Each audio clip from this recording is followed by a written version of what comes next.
Za vrvež na Univerzi na Primorskem so še pred prvim študijskim dnem že četrtič zapored poskrbeli organizatorji Evropske noči raziskovalcev. Tako kot vsako leto dijakom, učencem in študentom in drugim raziskovalcem želimo predstaviti, kaj pomeni raziskovanje na Univerzi na Primorskem in seveda poklic raziskovalca. To leto to bomo naredili na 4 lokacijah, v Izoli, v Kopru in seveda z izvedbo 25 različnih delavnic. Pestro število delavnice odvijalo kar na prostem v Arheološkem parku Simonov zaliv. Skratka, na Noči raziskovalcev 2019 predstavljamo razširjen program v Arheološkem parku Simonov zaliv in sicer se letos prav specifično posvečamo predstavitvam poklicev, ki so povezani z raziskovanjem in varovanjem dediščine, v tem primeru arheološke dediščine varovane na prostem v okviru Arheološkega parka.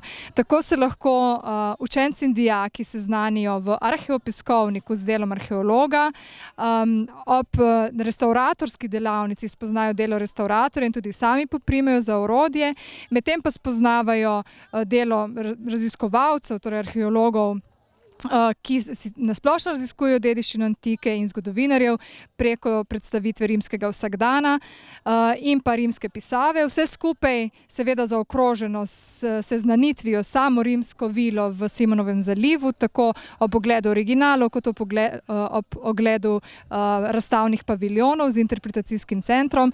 Kot vedno je pa obogatitev naše noči raziskovalcev predstavitev naravoslovne plati in sicer s pomočjo društva Morigenos spoznajo delfine v Jadranskem morju. Podobno je bilo na Fakulteti za vede o zdravju Univerze na Primorskem.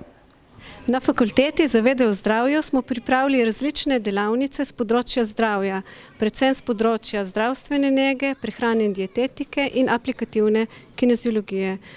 Osnovnošolci ali pa dijaki se lahko preizkusijo v vlogi starostnika ali pa v vlogi reševalca. Za njih smo pripravili tudi gibalni izziv in kemijsko delavnico, kjer lahko izolirajo DNA iz različnih rastlinskih celic in vidijo take enostavne eksperimente, kjer se vedno kaj kadi oziroma poka. Nazadnje spoznajo še povezavo med možgani in prehrano in pa delavnico z področja prehrane, kjer se preizkusijo v načrtovanju različnih jedilnikov. Znanost lahko poveže na prvi pogled nezdružljiva področja. Raziskovalcem na Univerzi na Primorskem je tako uspelo povezati arheologijo in lesarstvo. Rimljani so tudi imeli natikače iz lesa, smo združili naše raziskovalce, ki delajo na InnoRenew, s inštitutom našim tukaj na Fakulteti za humanistične študije, inštitutom za arheologijo in dediščino.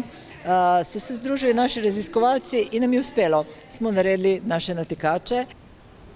In še zaključna ocena koordinatorice Evropske noči raziskovalcev na Univerzi na Primorskem. Že 4 leta vsakič živimo v strahu, a bo vse bilo v redu, ampak ko vidim otroke, ki so zadovoljni, predavatelje, ki že zdaj rezervirajo, da bojo prišli naslednje leto, rečem, da nam je vsem uspelo.